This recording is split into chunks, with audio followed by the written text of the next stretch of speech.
In a quiet English suburb where every driveway looked the same and neighbors waved out of habit, Sunita Clare was the kind of woman everyone noticed, not because she tried to, but because she couldn't help it. She had that rare calm that made people feel safe around her. At the local school where she worked as an art teacher, children adored her patience, colleagues admired her creativity, and parents trusted her completely.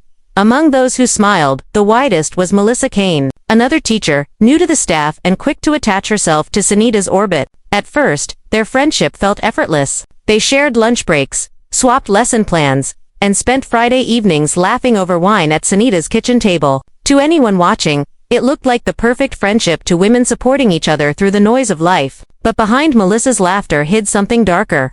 A quiet voice whispering that she could never quite measure up.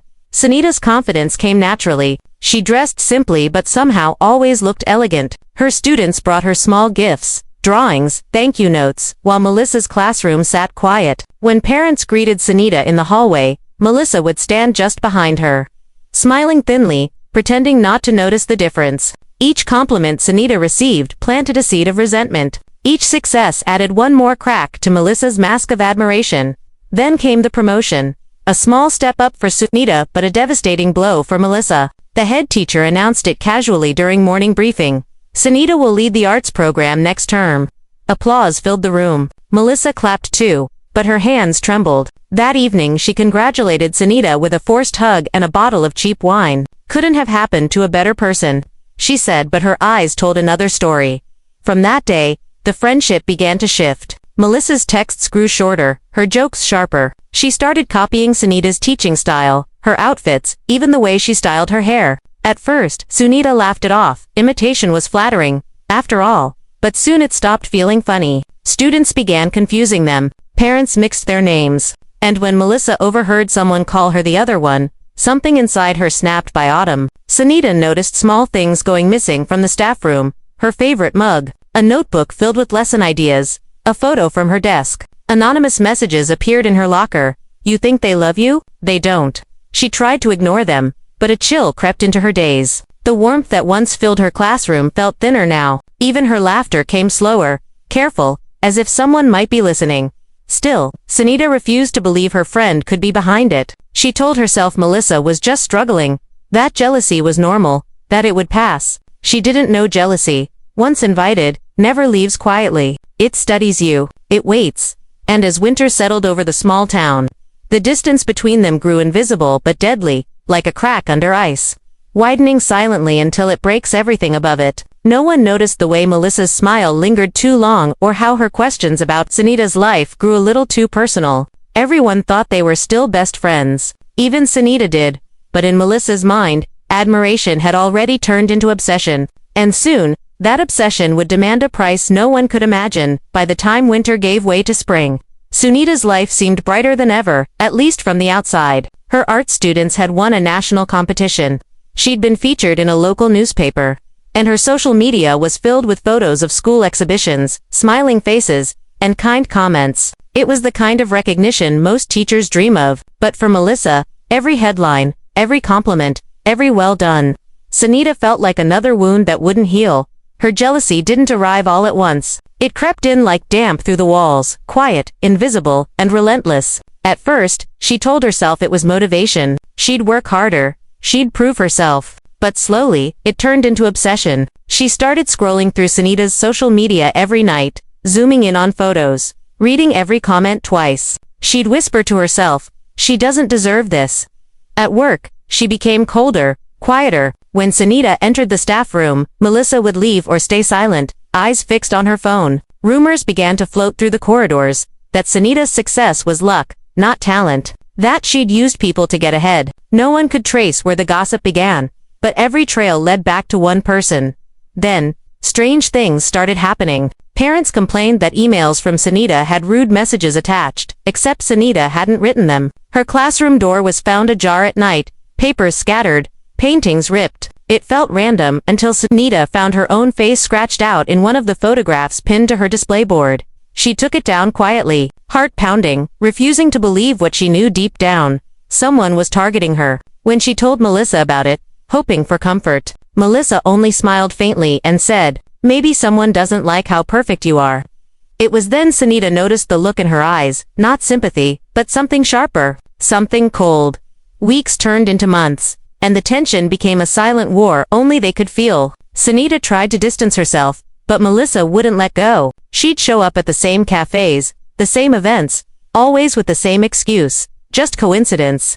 When Sunita got engaged that summer, Melissa was the first to like the post, and the last to stop looking at it. Friends would later say that moment changed everything. From that day, Melissa's jealousy became fixation. She began collecting fragments of Sunita's life, screenshots, voice messages, even copies of her artwork. She started keeping a journal filled with notes about Sunita, what she wore, where she went, who she spoke to. Each line in that notebook was a confession written in silence. At school, her temper worsened. She snapped at students, argued with staff, and once broke down crying in the middle of class after hearing Sunita's name in passing. Her resentment had grown roots, and now, it was feeding on her. Sunita sensed it but didn't act. She was kind to kind. She believed things would settle, that time would cool the anger, but time doesn't cool jealousy. It only teaches it patience. By late summer, Melissa's envy had crossed the line from thought to intent. She wasn't satisfied watching Sunita live the life she wanted to destroy it, piece by piece, until nothing beautiful remained. The evening it all changed, started like any other cold air. Light rain, and a quiet sky over the town of Reading. Sunita Clare had just finished her last class for the day. Her students had left cheerful, laughing, waving goodbye through the windows as she packed up her brushes and books. She stayed a little longer than usual, tidying her classroom, something she always did when her thoughts felt heavy. That night, she received a message on her phone. It was from Melissa. "We should talk. Just us. No drama. Please." Sunita hesitated. It had been weeks since they'd spoken properly. Despite everything, the gossip, the tension, the strange messages, she still hoped the friendship could be repaired. She typed back, "All right. Where?" And Melissa replied almost instantly, "That cafe near the old train station. 7:30. By the time Sunita arrived, rain had started to fall. The cafe was nearly empty, just a staff cleaning up and the faint hum of jazz music. Melissa was already there, sitting in the corner, her hair damp, her eyes unreadable. They greeted each other awkwardly. For the first 10 minutes, they talked about small things, work, the weather, nothing important. But beneath the quiet conversation, there was tension thick enough to choke on. Then Melissa leaned forward. "You've taken everything from me," she said softly. Her voice wasn't angry, it was calm, almost tender. Sunita blinked, confused. "What are you talking about?" Melissa's hand trembled as she spoke. "My job, my friends, even how people look at me. You think it's all luck, don't you?" Sunita tried to reason with her. "Melissa, no one's taken anything from you. You're just..." But before she could finish, Melissa stood up abruptly. The staff turned to look. Melissa forced a smile and said, "Forget it. I just needed to see you." Then she walked out. Sunita sat there for a moment, shaken but relieved it hadn't escalated further. She paid for her drink, gathered her bag, and stepped out into the rain. CCTV later captured her walking toward her car, umbrella in one hand, keys in the other. Seconds later, another car pulled out from the side street behind her, a dark gray hatchback. The cameras caught its headlights following her until both disappeared down the main road at 9:15 p.m. Sunita's fiancé tried calling her. No answer. By 10 o'clock, he'd called again. Still nothing. By midnight, panic had set in. The next morning, her car was found abandoned by a woodland trail 15 miles away. The driver's door was open. The keys were still in the ignition. On the passenger seat, her phone, shattered.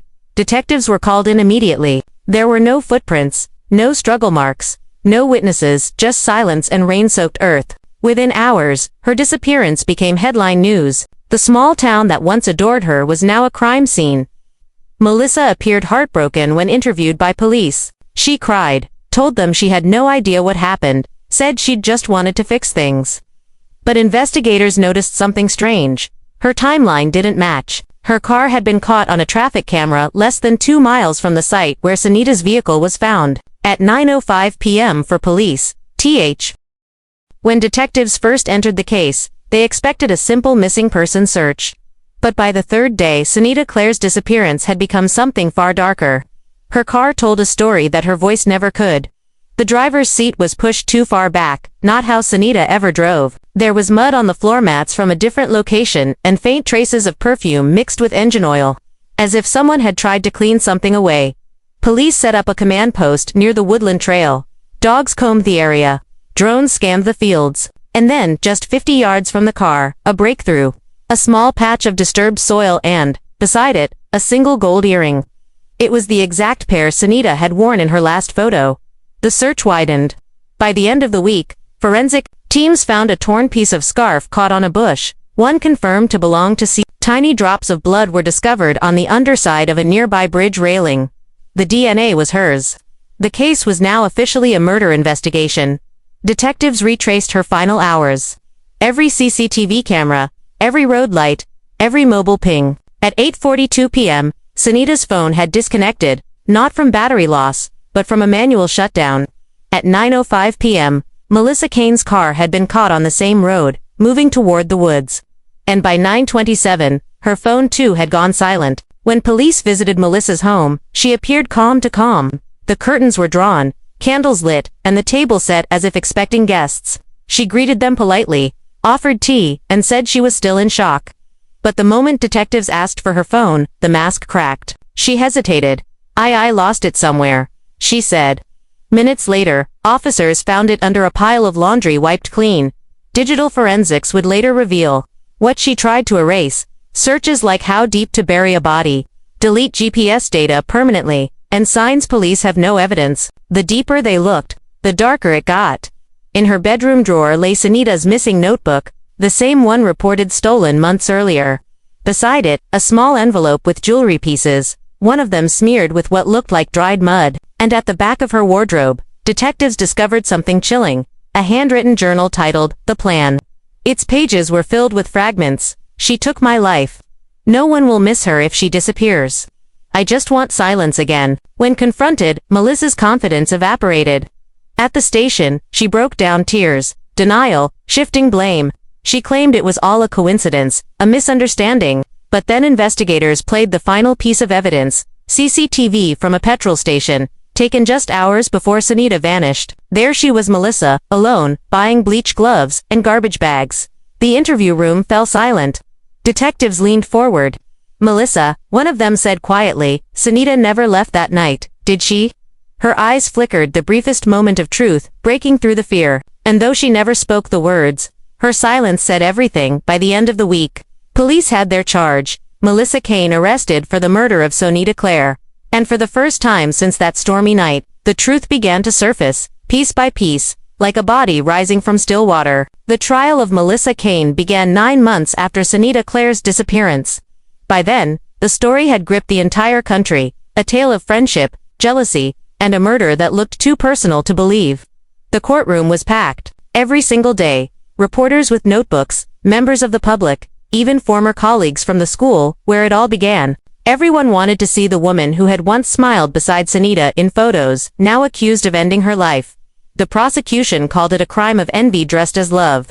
They showed the jury Melissa's journal, her search history, and her movements the night Sunita vanished. Piece by piece, they painted a portrait of obsession, a woman who couldn't stand living in someone else's shadow. Every page of the plan was read aloud. Some jurors cried. Even the judge paused when one line appeared on screen. If she's gone, I can breathe again. Melissa's defense tried to argue insanity, that she was mentally unwell, that she didn't understand what she was doing. But psychologists disagreed. They said she was fully aware, not impulsive, but deliberate. She planned, waited, and executed. Then came the final evidence, a set of fingerprints on the scarf found near the woods. They matched Melissa's perfectly. That moment ended the trial. There was no more room for doubt. After 3 hours of deliberation, the jury returned. The foreman stood. Guilty, he said, his voice steady. Melissa closed her eyes. No tears, no expression, just silence. Sunita's family, sitting in the front row, held hands as the verdict echoed through the courtroom. For them, it wasn't victory, it was survival. They had waited nearly a year to hear those words. The judge sentenced Melissa Kane to life imprisonment, with a minimum term of 25 years before parole. He called her crime a chilling reminder of what jealousy can do when it replaces love. When the gates of the prison closed behind her, the story didn't end, it just changed. Teachers at the school planted a small garden in Sunita's memory. A quiet corner filled with flowers and color, the kind she loved to paint. Each year, her students still visit it, leaving drawings and messages. Thank you for believing in us. The case of Sunita Clare became one of Britain's most disturbing studies in emotional obsession. Documentaries were made, podcasts recorded, books written, all trying to answer the same question.